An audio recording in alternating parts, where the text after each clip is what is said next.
Good morning, folks. In my last garden tour video, it was a bit windy and I talked briefly about the electrostatic sprayer that I was using in the garden and we're experimenting with.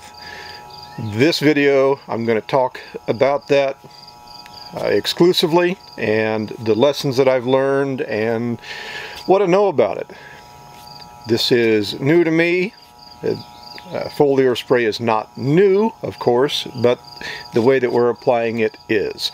I will try to put timestamps in the description, and that way you can jump around to the parts that are of interest to you. So with that said, here we go. Let's talk about this electrostatic sprayer, how and why we're using it in the garden, the lessons I have learned, and I'll take you down to the garden and show you some examples of what I'm seeing. Here we go. Alright, quick overview. All this is a fancy sprayer. The difference in this and a normal pump sprayer is as the water molecules and the nutrients are leaving the spray nozzle, it is electrically charging those particles, and that causes the whatever we're spraying to stick both to the top and the bottom side of the leaf. As the spray goes past the plant, the difference in charges, the particle is attracted to the plant. So you can spray the top of a leaf, but you're also going to get a smaller percentage, but you're going to get some of that solution to adhere to the bottom side of the leaf. Alright, in that gallon jug that you see on the table there with the measuring device on the top of it, that is what we are using in the garden to feed our plants. I am currently, well, I'll just explain that when I get to the garden. So we have taken 13 of the nutrients that we put into the garden on a weekly basis.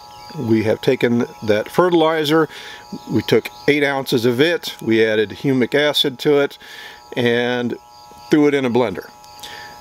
We blended it to as fine of a powder as we were able to get. We took a quart of distilled water, and we used the distilled water because there's no additional minerals in it, and brought it to a boil, and then added that boiling quart of distilled water to the 8 ounces of the powdered 13 nutrients that were in the blender.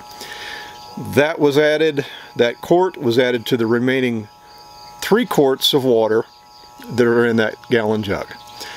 Each time that I use it, I'm taking that gallon jug that has the 8 ounces of nutrients in it, mixing it up by shaking it.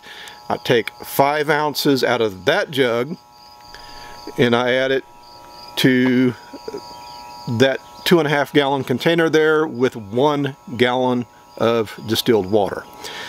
This one says distilled water on it. When I'm done with the equipment, I run distilled water through it to flush it.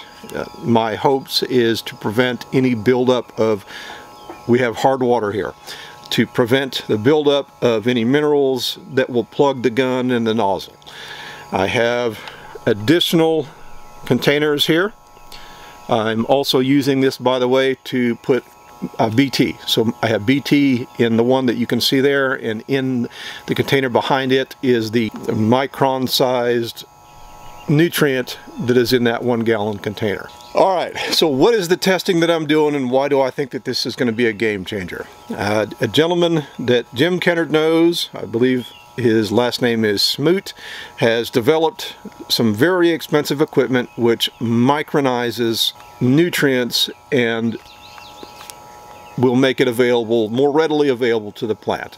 It is applied or intended to be applied in a foliar spray, or in our instance we're using this electrostatic sprayer to put it to the plant. Because the nutrients are sticking to the backside of the leaf where the majority of the stomata are for the plant. They take in water and air in the morning through the stomata, and they close in the afternoon as things get warm to try to help conserve water in the plant. So what we are doing is we are using the electrostatic sprayer to provide a foliar nutrient to the plant in the morning before those stomata close up for the day.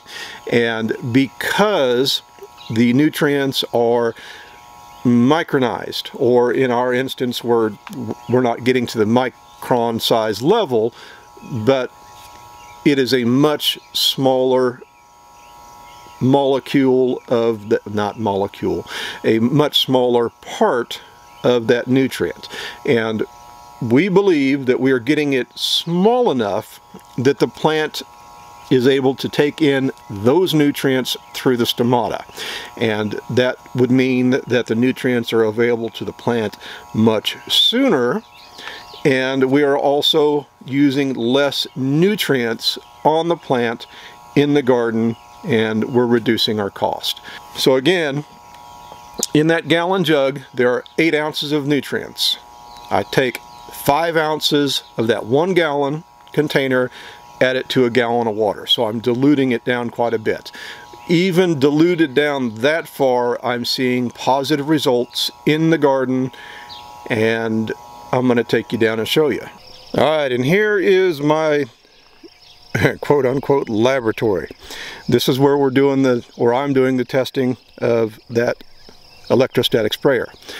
I'm not using the sprayer in the entire garden, but I am doing several different plant type, and I'm comparing it to the normal weekly feed.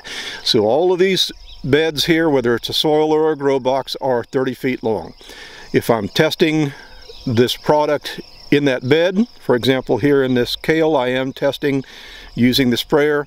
I've got it split into half. You'll see a white PVC pipe, and that indicates my 15-foot mark.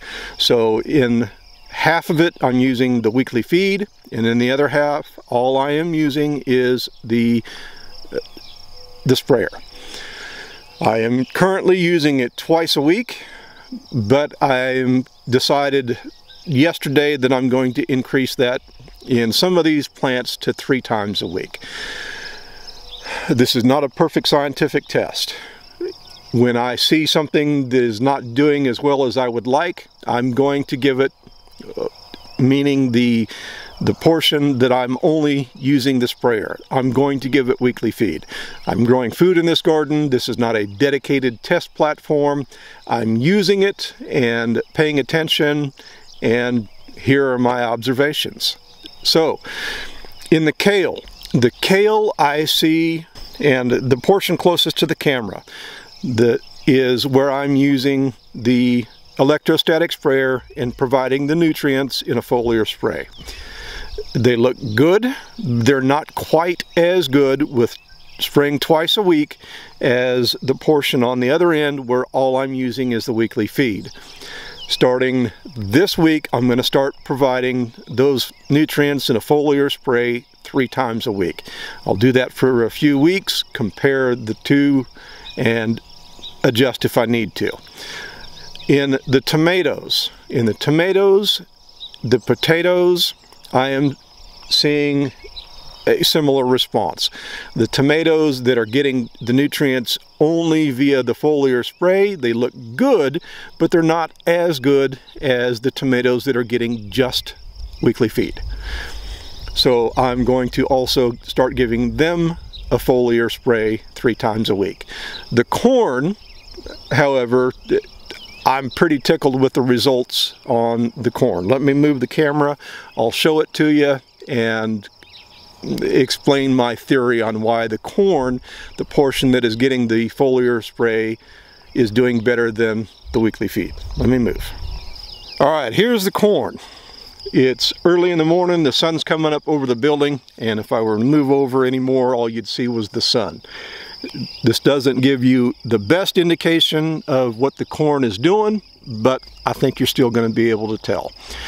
So the corn closest to the camera, the first 15 feet of that, is only getting the weekly feed.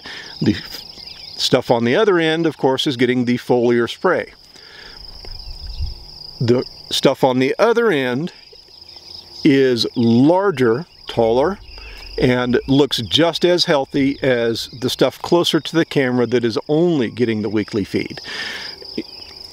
I used the foliar spray last year on an onion, which is also a monocot like the corn.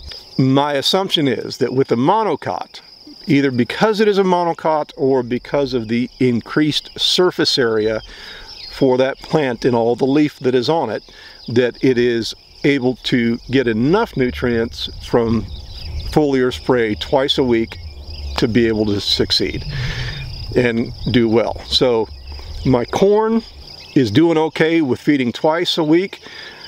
The other plants I'm going to bump up to 3 times a week. In addition to providing the nutrients to these plants with that foliar spray through the electrostatic sprayer, I'm also controlling my insects. I use BT in the garden for caterpillar control, and this year, because I've had the sprayer, I have been using it to put that stuff in the garden. I have found that with the electrostatic charge from the electrostatic sprayer that I no longer need to use a surfactant to get the solution to adhere to the plant. So I have used Dawn dish soap in my pump sprayers before, or I think it's called a sticker agent, and the only purpose is to get that solution to help stick to the plant. And if it doesn't stick to the plant, when the insect eats it, the caterpillar eats it, it's not going to kill it. I have far less damage to the leaves in my garden this year when I have moved to the electrostatic sprayer to apply that stuff in the garden. It makes sense, the very fine particles that are coming out of that sprayer, and it is a very, very fine mist. It is getting onto the plant better, and because the electrostatic charge, it is sticking to the leaf. And it's sticking to the leaf, it's staying in place longer, and that means there's a higher chance that the caterpillars are ingesting that BT. I do have some blight in my tomatoes this year. I've got another tank for the sprayer that'll be here tomorrow. I'm going to start applying the copper fungicide to the plants that are affected with blight with that sprayer and see if that will slow down that blight any. I don't know. I may be wasting my time, but I'm going to play with it in the coming weeks. Alright, I mentioned that I don't see the same positive results in my tomatoes as compared to the corn, and believe that I need to feed the tomatoes more often with the electrostatic sprayer. The plants on this side, they're healthy, but the stems are not as big and thick as the plants that are getting just the weekly feed. So the tomatoes, I've mentioned this before, the potatoes and the kale, I'm going to start feeding 3 times a week. All right, some other observations that I have noticed while using this electrostatic sprayer. I'm going through fewer of my, like the BT. It goes a lot further with the electrostatic sprayer, even though I'm covering more plants. I've got a bigger garden this year than I typically do, than with the old pump sprayer. I'm using far less of that solution. That's going to be a bit of a cost savings, although I do have the additional cost of the electrostatic sprayer if I'm using far less fertilizer and of the, I hate to call them chemicals, that's what they are, but people get mad about the word chemical. I'm using far less of the chemicals in the garden with the electrostatic sprayer as compared to the old pump sprayer. I truly believe that I'm getting a better coverage with the electrostatic sprayer, and that it is in turn more effective in my garden as compared to the old pump sprayer. Right now, when these electrostatic sprayers were most needed was during the pandemic that we had in the United States. And these units were selling for $1,000 or more. They were using them to put disinfectant into spaces where people were frequenting. They are less than $100 now for the sprayer unit that I showed you at the beginning of the video. The extra tanks for them are about $25 a piece. The battery on that thing, I went a month of spraying the garden twice a week, 1, 2, 3, 4, 5, 6, 7, 8, 9, 10 rows. And I'm saying 10 because I use the nano product, the nutrients, and then I come back through with the BT. So some of the rows got sprayed twice. 10 30-foot rows, and at the end of the month I was still at an 80% charge on that battery. I left the unit on one night and it was dead the next time that I went to feed. But the unit does come with a charger. It comes with a battery, a charger, and everything that you saw in that video with the exclusion of the additional tanks. I think for $70 you can get one of those backpack sprayers through Amazon to your house the last time that I looked. So why do I think that this can be a disruptive technology, and why this could be an absolute game changer in our gardens? This bed of cucumbers that you're looking at here, it's not a full bed, but the bed that they're in is a 30-foot bed. When I feed this bed normally in a Mittleider garden, I'm going to give it ½ an ounce of weekly feed per linear foot per week. So each week in this 30-foot bed or 30-foot grow box, I would add 15 ounces of the 13 nutrients that we provide in a Mittleider garden. Each week, that one bed would get 15 ounces. So essentially, I'm putting a pound of the weekly feed in each bed. In this garden, I currently have 12 beds that I'm growing food in. So I'm using 12 pounds of weekly feed in this garden every week.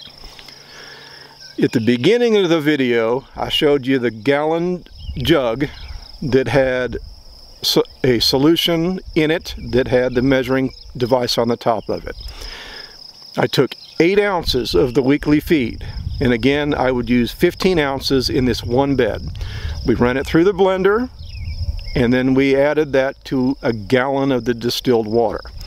That gallon is 128 ounces.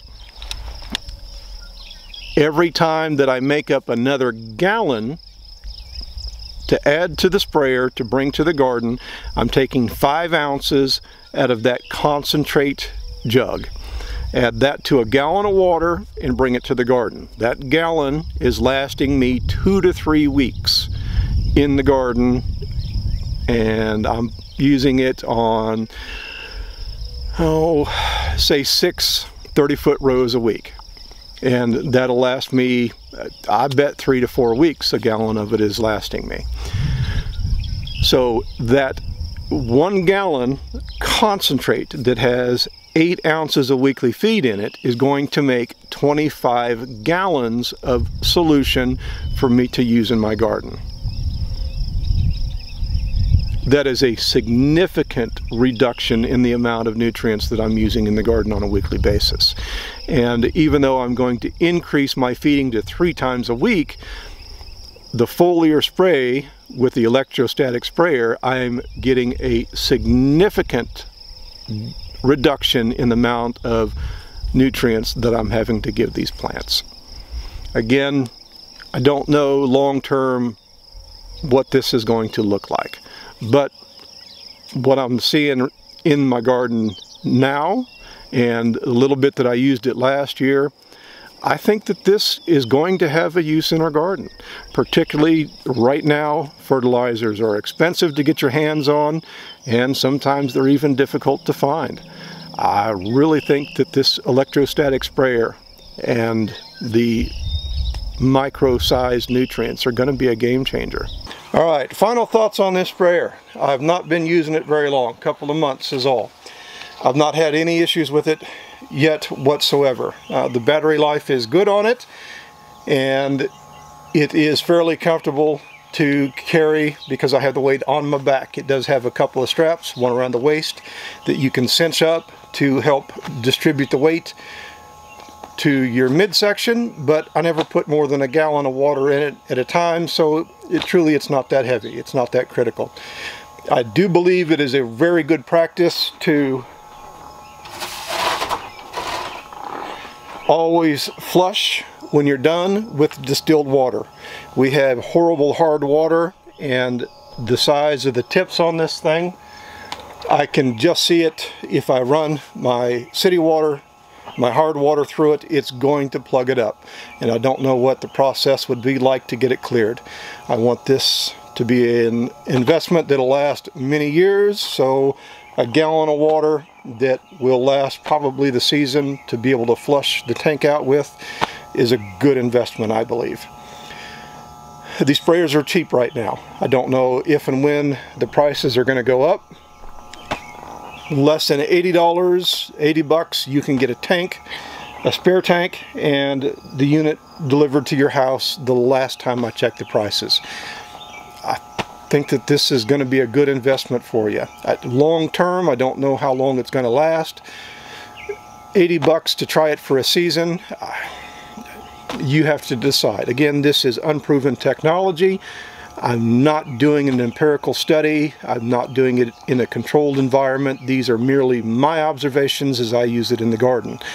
I like it, and I'm going to continue to use this sprayer in my garden both for nutrients and to help control my insects.